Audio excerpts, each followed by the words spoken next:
I'm CJ Miller on location at Commodity Classic in San Antonio, Texas. And we're talking all things grain. We're talking equipment manufacturing. And I am with Mike Steenhoek. He is the executive director of the Soy Transportation Coalition as we talk about some of the big stories impacting soybean producers and soybean exports. The first thing I want to chat with you about, certainly the big news last Friday, was the U.S. Supreme Court striking down the majority of President Trump's tariffs. Wanted to ask your thoughts on how that impacts soybean producers and how that impacts soybean exports at this juncture. Well, one of the things that I routinely talk about when it comes to government policy, and this relates to trade, it relates to a variety of issues, is I would rather have the federal government be predictably good than sporadically great. Predictability, reliability is really one of the currency issues that allows agriculture to flourish. The decisions that are made by agricultural exporters, these relationships that are being cultivated, these deals that are made, you need to have a very long time horizon in order for that to be successful. And so what concerns us when you've got some of this kind of erratic, on again, off again kind of landscape when it comes to international markets, that really has a detrimental impact on our ability to export. So getting to that predictability is really key for us, because then what we have to do is have a supply chain that can accommodate that. And those things are very expensive. They take a long time to develop, they take a long time to maintain, and they're very capital intensive. And so having that predictability, that reliability is really going to be key. The good news is that we've got strong demand for protein around the world. We continue to produce the finest soybeans in the world and soy products. We still have, even though there's a lot of opportunities for improvement, we still have the best transportation system in the world. So the table is set for us to have some success. Having that predictability is really important. Also want to ask you, Mike, about Farm Bill 2.0, because the House Ag Committee has recently marked that up. I know that's something that many folks within the ag industry are pushing legislators hard on Capitol Hill to get that across the finish line before the end of the fiscal year on September 30th.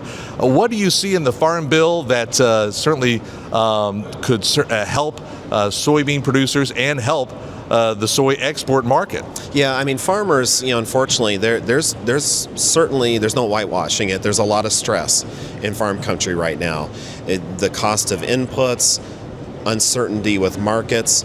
And so one of the things that the government can do is that provide that base level of certainty and predictability, so that when farmers are going into the planting season, they know that they're going to be able to cash flow those expenses out. And then when they've got the markets later on for those products, once they do that once they harvest it. And so farmers aren't asking the government to do work for them. Farmers are fully equipped and able to satisfy the demand for food and nutrition around the world, not only in the United States, but in other countries. We're the best at it in the world. But just providing that kind of base level of predictability and certainty, that's something that the government can really help with, and that's what the Farm Bill, when it's done well, actually achieves. Chatting with Mike Steenhoek, Executive Director of the Soy Transportation Coalition. In terms of improving the export market and the transportation system altogether, because we've talked in the past about droughts along the Mississippi River Basin. We've talked about flooding. We've talked about the rail car system. We've talked about shipping.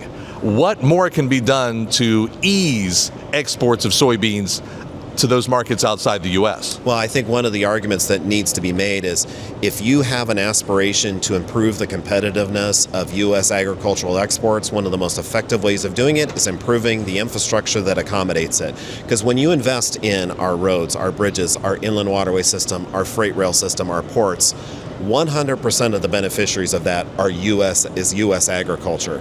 And it still remains a game that's won or lost based on price. And so anytime you make that investment, you're helping reduce the cost per ton or per bushel of that particular product. We talk within the Soy Transportation Coalition, the phrase we often use is attack the number. And that number is that cost of rail, of trucking, plus rail, plus barge, plus ocean per bushel. And the objective is reducing cents per bushel off that delivered cost.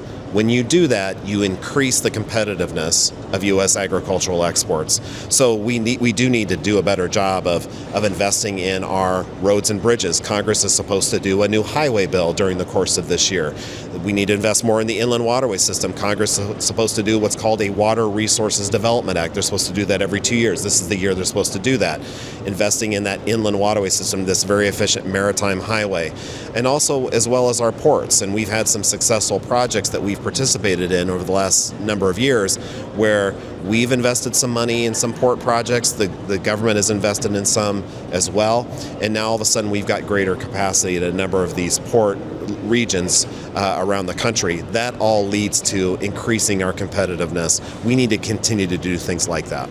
Once again, Mike Steenhoek, Executive Director of the Soy Transportation Coalition. Thank you so much, Mike, for joining us. Yeah, it's my pleasure. Thanks for having me. And our coverage of Commodity Classic presented by the Indiana Soybean Alliance, Indiana Corn Marketing Council, and Cropland Seed.